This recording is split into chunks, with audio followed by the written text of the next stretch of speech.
आता इथे खेड शिवापूरकडे आम्ही थांबलो आहे, ते जोशी वडेवाले करून तिकडे नाश्ता करायला. टोल नाका एक्सप्रेसवेला तर आम्ही काय नाश्ता केला ना, म्हणून आता इथे नाश्ता. बाबा तुम्हाला वॉशरूमला जायचं होतं म्हणून आता आम्ही इथे थांबलो आहे नाश्ता करायला.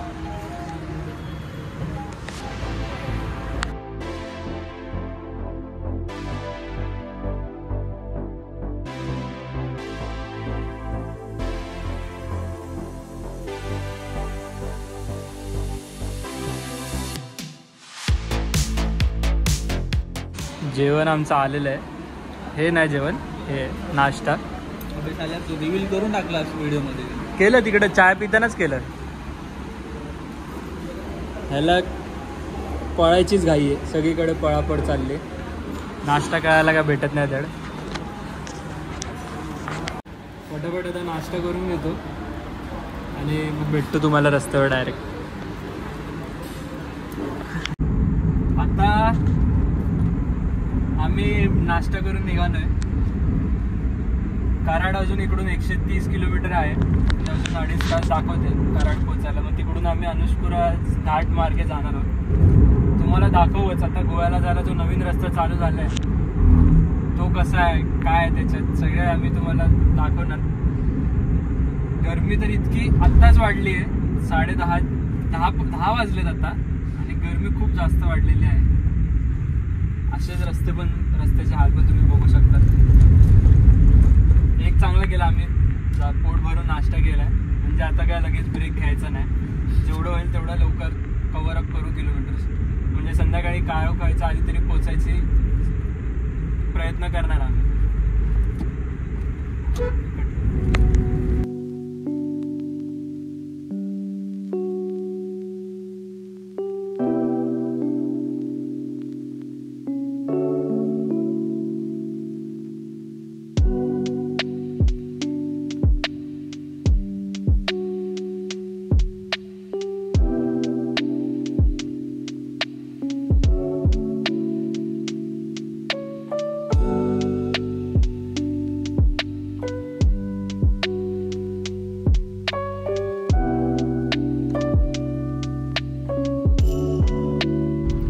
आता आम्ही कराडवरून राईट घेतलेला आहे अनुष्कुरा घाटच्या रस्त्यासाठी.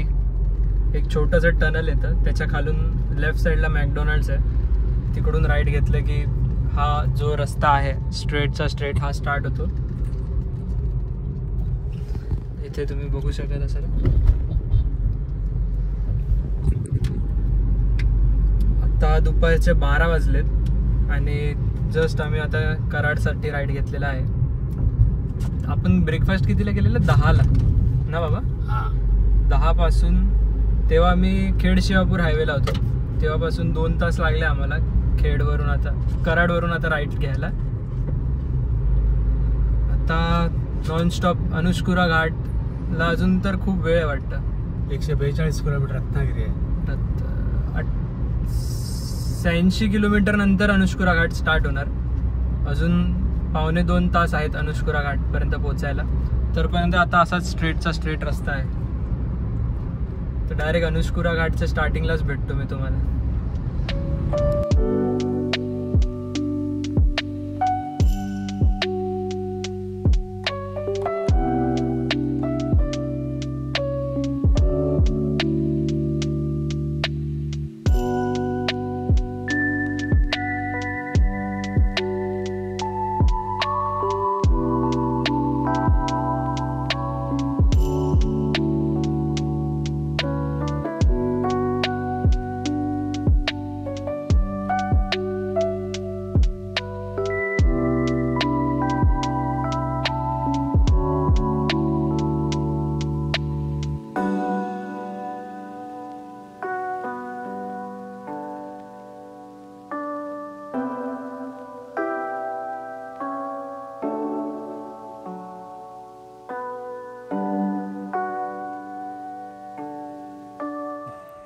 आता जस्ट इथे अनुष्कुरा घाटच्या अलीकडे थांबलो आहे चाय प्यायला, कारण कंटिन्यू चालवती गाडी इतक्या वेळ.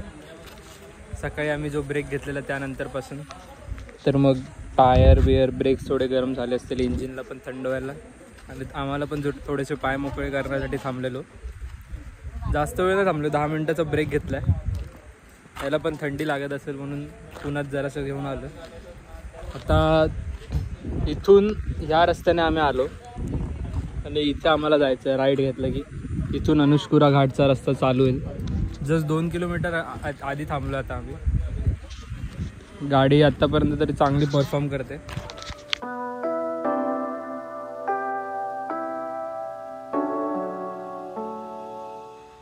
अनुष्कुरा घाटची सुरुवात काही अशा प्रकारे झालेली आहे. तुम्ही व्ह्यू बघू शकता. अनुष्कुरा घाट, अनुष्कुरा घाट, अनुष्कुरा घाट. तुम्ही व्ह्यू बघू शकतात. किती सुंदर व्ह्यू आहे ह्या घाटचा. तिथून ती घाट पूर्ण तिकडे खालपर्यंत आहे. तिकडे जाऊन ती समाप्त होणार. असा हा आता घाट आहे. तर कराडवरून राईड घेतल्यावर 80-90 किलोमीटर नंतर ह्या घाटाची सुरुवात होते.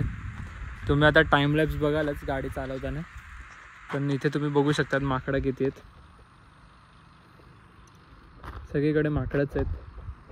हे पण एक.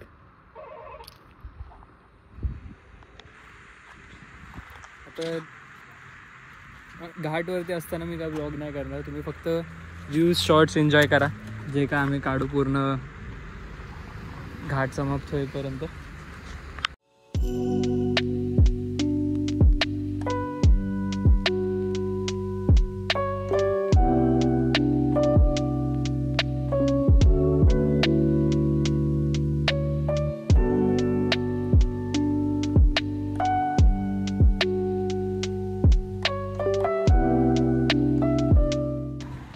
आपण जो रस्ता अनुष्कुरा कराडवरून चढलेलो तो इथे येऊन उतरतो खारेपाटणला आणि मग इथून सरळ आता गोव्याला जायला हायवेच हायवे.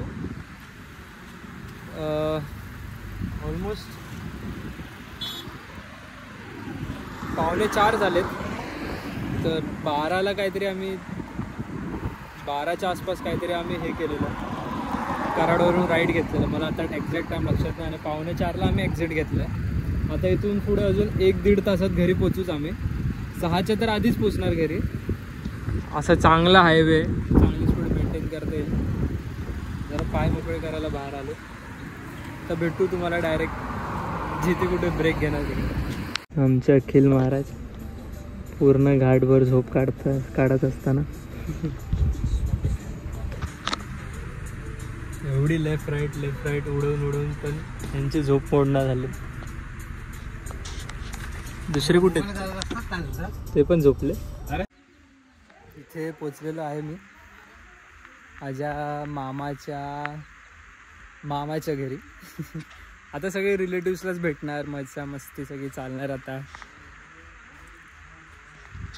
रस्ता 1 वे होता, नॅरो होता, पण मजा आली.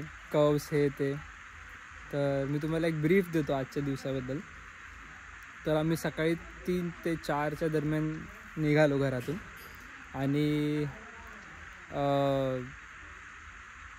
पहिलाच आमचा जो मीरा रोड भाईंदरवाला जो पॅच आहे तोच एक खराब होता. त्यानंतर ठाणेला लागलो, तिकडून पनवेल लागलं, पुणे एक्सप्रेसवे, मुंबई एक्सप्रेसवे, मग तर सुसाट रस्ते, कुठे काय प्रॉब्लेम नाही. आणि कराडवरून आम्ही राईड घेतला. दुसरा एक मार्ग होता आमच्याकडे यायचा, तो कोल्हापूर निपाणी मार्गे खालती उतरलो असतो. पण त्याच्या जागेवर आम्ही कराडवरून राईड घेतला, कारण मी लास्ट टाईम IBWच्या इव्हेंटला पण बाईकने तिकडूनच आलेलो.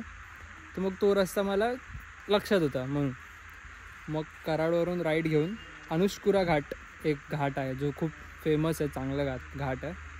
नवीन चांगले रस्ते, त्या रस्त्यावरून अनुष्कुरा घाटवरून आम्ही खारेपाटणला उतरलो. तिकडून तर मग पूर्ण 100 किलोमीटर नॉन स्टॉप बांदा. मग बांद्यावरून आम्ही आत आलो आमच्या गावाकडे. आता तुम्हाला हळूहळू दाखवच जे काय. हात दुखत होता म्हणून हात चेंज केला. जे काय आम्ही एन्जॉयमेंट करणार, जे काय करणार. पण आजचा दिवस जास्त थकायला होतं, कारण कंटिन्यू ड्राईव्ह करून नॉनस्टॉप. ते पण 630 या 635 किलोमीटर काहीतरी झालेत. आता अजून घरी पोचायचं बाकी आहे. इथं मामी आणि माझ्या मावशीला घ्यायला आलो. मग तुम्हाला उद्या इंट्रोडक्शन देतो माझ्या पूर्ण फॅमिलीपासून जे इथे गोव्याला राहतात. आणि डे टू डे आमची जी काही एन्जॉयमेंट असेल ते मी शेअर करतच राहीन. तुम्ही पण एन्जॉय करतच असाल.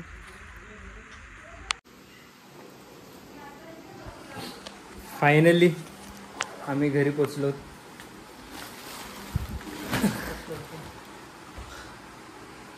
थकायला झाले खूप. सगळं सामान काढण्यात ठेवण्यात. हा पण दमलाय, सध्या झोपा काढतोय.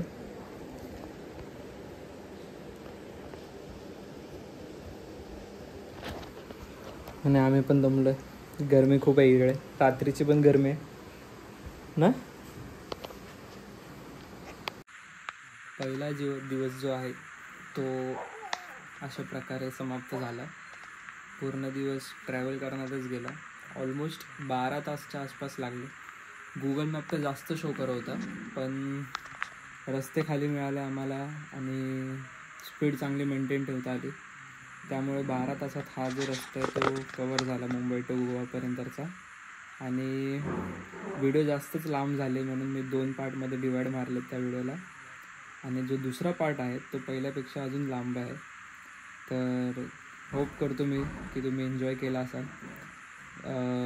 उद्याचा दिवस जो असणार आहे, उद्याचा ब्लॉग जो येणार आहे तो अजून इंटरेस्टिंग असणार. कारण उद्याच्या दिवशी आम्ही लँडस्केप्सला सुरुवात करणार आहोत सकाळपासूनच नॉनस्टॉप. तर मग नक्कीच वेट करा उद्याच्या ब्लॉगसाठी. डे 1 जो आहे गोव्यातला डे 1 राईडचा नाही, ट्रिपचा नाही, त्याची उत्सुकता तुम्हाला सुद्धा असेल, मलासुद्धा आहे. तर भेटू पुढच्या ब्लॉगमध्ये. आणि मी तुम्हाला एक शॉर्ट ब्रेक थ्रू देईन. तर मग 636 किलोमीटरच्या आसपास माझ्या घरापासून हे घरचं डिस्टन्स पडलं. त्यात आम्ही एकीकडे माझ्या सरांकडे गेलेलो आणि दुसरे माझ्या मावशी आणि मामीला घ्यायला गेलेलो. त्यामुळे 2-5 किलोमीटर थोडा गावात एक्स्ट्रा गेलो आम्ही. ते सोडून ऑलमोस्ट 630 किलोमीटरच्या आसपास गाडी चालली. आणि पेट्रोलचं म्हणायला गेलं तर 3700 ते 4000च्या आसपासचं पेट्रोल लागलं आम्हाला इथे पोचायला. एका फुल टँकमध्ये गाडी त्या घरापासून ह्या घराला आली. कारण सावकाश 80-100च्या स्पीडला चालवली त्यामुळे. तर आता तर खूप दमलेलो आहे. होप करतो तुम्हाला हे व्हिडिओ आवडले असेल तर लाईक करून जावा. तुम्ही आता इथपर्यंत अगर असाल तर नक्कीच कमेंट करा की काय इम्प्रूव्हमेंट्स हवे आहेत, त्याने काय करायला हवं. आणि एक्सायटेड आहात की नाही पुढच्या ब्लॉगसाठी? मी तर खूप आहे, तुम्ही पण व्हा. भेटू आता नेक्स्ट ब्लॉगमध्ये. तरपर्यंत bye bye, take care, good night and stay safe. Bye.